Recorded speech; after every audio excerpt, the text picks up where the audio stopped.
match day so far.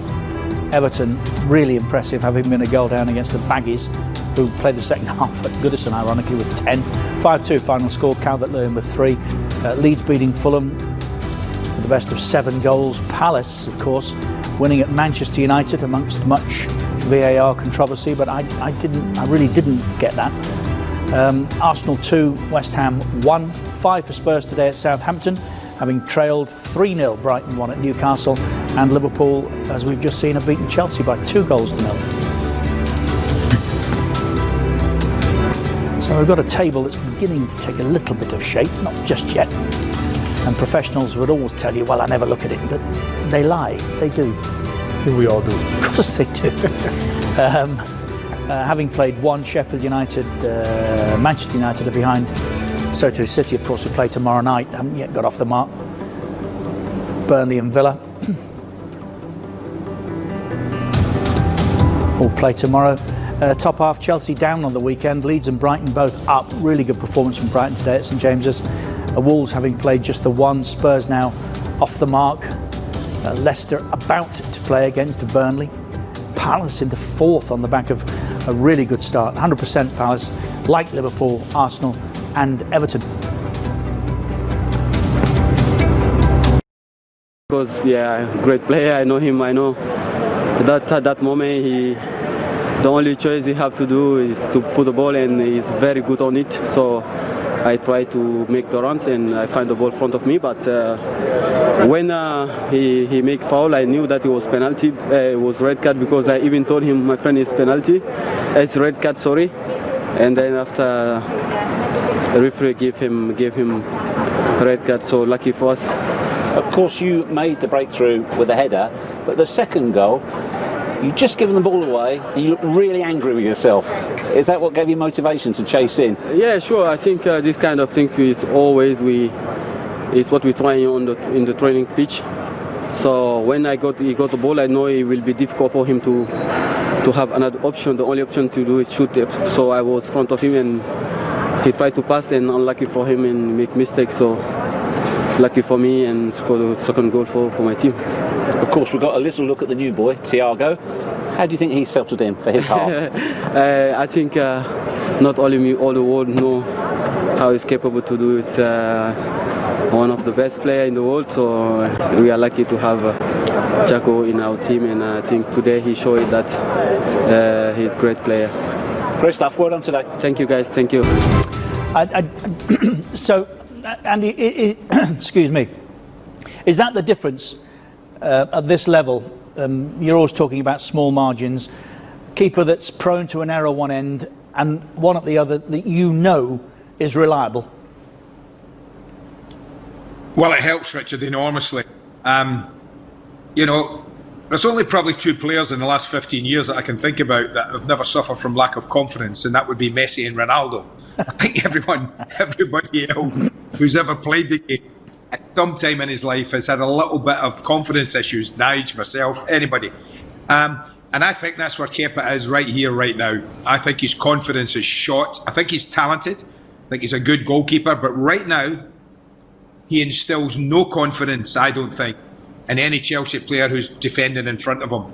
And I think Frank's realised that. And I think that tonight, his mistake tonight has made Frank's mind up, if he hadn't already, that he needs to change the goalkeeper. I remember Ron Atkinson saying to me at some time, Richard, when I was his coach at Villa, sometimes with a goalkeeper, even though you like him and he's a good lad and he's not done bad, you have to leave him out for his own sake and the team's. And I think that's where they're at now.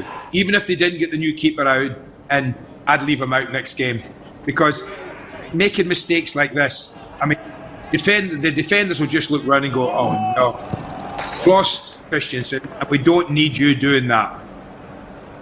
We all make mistakes. I've said that, you're right. But that's cataclysmic. Yes. You know, it's an error that finished the game, if it wasn't already.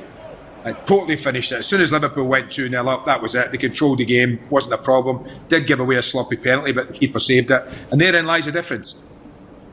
I was just saying, Nigel, wasn't I, watching that, the only way I can see for Chelsea is that you send him on loan for a season with a view to somebody, if you get lucky and he has a good season, giving you 35 and a half back, but they're never, ever going to see the outlay again. No, for sure not. Especially in the form that he is right now. You know, that's what Andy was touching base on as well. The confidence level on his part right now is so low. You see that his body language. He doesn't have no confidence. And as a goalkeeper, that is even double frustrated because you only have one position to defend. You can only play on one position. So when you're out, that means you're out. So you have no chance to play on another position. So he knows that as well. He knows. You see that in the way how he plays, the way how he reacts to his defenders. You know, the excessive finger pointing to his defenders what to do, just to give him a little bit more confidence, and also to show his coach that he's capable. You're off your line, so it can be done. But here's a point I'd like to refer back to that I made to you, Mr. Gray, on the opening weekend of the season. I like my centre forward to take penalties, right? If Bernard takes last week's, he might be 2-2. Right now he's 2 in zip, and I'm saying, when's Werner going to score a goal? Well, let me counter that by saying Jorginho hasn't missed one yet. Granted, I know, but I'm just saying, I want you off the mark, Timo. There's your pen, there's another one, 2 goals, brilliant, pressure off. Yeah, but you can't just say to Jorginho, by the way, we're taking you off pens because you haven't missed any. Oh, thanks very much for that, Gaffer, that's great. I know what you're saying. I can, well, that's why I can, Andy. He's not as important to me doing what Werner does, which is score goals.